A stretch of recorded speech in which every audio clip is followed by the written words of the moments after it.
ভাইয়া পয়েন্টে আসেন। আগেই তো ভালো ছিল, কারণ আগে আমাদের আফা ছিল, ঠিক আছে। আগে তো শীত পড়ে নাই, এখন তো ডিসেম্বরের মাসেই শুরুতেই অনেক শীত পড়ে গেছে ভাইয়া। এখন কি করবেন? এখন তো অনেক শীত। আগেই তো ভালো ছিল, আগে শেষের দিকে গিয়া আমাদের শীত পড়তো, কিন্তু এখন তো দেখা যাচ্ছে এই যে দেখেন শীতে কাঁপতেছে মানুষ। কি করবেন ভাই? আগেই তো ভালো ছিল। আমাদের আফা নাকি মেন পয়েন্টে আসেন, পাচারার সুযোগ নাই, পাচারতে আসি নাই। হক হালালি অন্তত একটি পিওর যে কথাটা সেটা এখানে বলবো, কারো পাচারবো না। আমাদের আফা নাকি এই আবার আসতেছে আমাদের দেশে। এটা কতটুক সত্যি এটা আপনারা নিউজ দেখলেই বুঝতে পারবেন। আর আমি তাও বলতেছি আপনাদেরকে যে খুলনাতে নাকি মিছিল নিয়ে বের হয়েছে, ছাত্রলীগের পোলাপান, তারা মিছিল নিয়ে বের হয়েছে।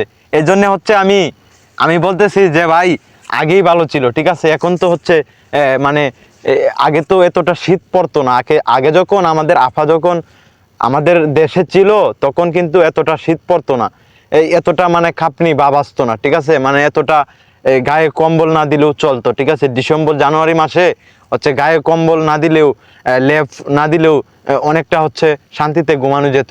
কিন্তু এখন আমাদের আফা নাই আমাদের দেশে, আফাকে আমরা পতন করে দিছি, ঠিক আছে। এখন এখন তো অনেক শীত পড়ছে, দেখেন দেখেন আপনারা দেখেন, মানে একবারে মানে শীত, প্রচুর শীত। আমাদের আপা যখন আমাদের দেশে ছিল তখন তো জানুয়ারি মাস, ডিসেম্বর মাস, এগুলা ফেব্রুয়ারি অনেক লাস্টে শীত পড়তো, কিন্তু এখন তো শুরুতেই শীত পড়ে গেছে। হ্যাঁ, এখন এই জন্যে আমি এটা বলছি যে আফা চইলা গেছে বিদায় আমাদের শীত পড়ছে। হ্যাঁ, এখন খুলনাতে পয়েন্টে আসেন ভাই, পয়েন্টে আসেন। খুলনাতে এখন মিছিল নিয়ে বের হয়েছে।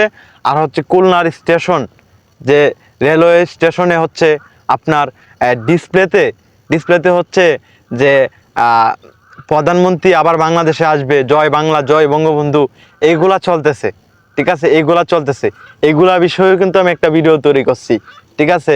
যে এখন আমি বলতেছি কি ভাইয়া, আপনাদের তো শীত, অনেক শীত পড়ছে। আগে তো শীত পড়ছিল না, আগে তো আমাদের প্রধানমন্ত্রী ছিল। এখন এখন তো প্রচুর শীত পড়ছে। তাহলে আপনারা আপনাদের আপাকে নিয়ে আসেন, তাহলে শীতটা একটু কমে যাবে। যে বিশেষ করে যে খুলনার ব্রাইবাদার, তারা মিছিল নিয়ে বের হয়েছে, ছাত্রলীগের পোলাপাইন, তারা মিছিল নিয়ে বের হয়েছে, তাদের আপাকে নিয়ে আসবে, তাদের মাকে নিয়ে আসবে, তাদের নেত্রী প্রধানমন্ত্রী শেখ হাসিনাকে নিয়ে আসবে। কারণ মানে আমি এভাবেই বলতে চাচ্ছি যে প্রচুর শীত পড়ছে, তখন তাদের এই প্রধানমন্ত্রী আফাকে যখন নিয়ে আসবে তখন শীতটা একটু কমবে নাকি। অনেক শীত পড়ছে না? জি, অনেক কিন্তু শীত পড়ছে, ঠিক আছে। এই কারণে খুলনার ছাত্রলীগের ভাইদেরকে আমি বলি, ভাই আপনারা আপনাদের আফাকে নিয়ে আসেন।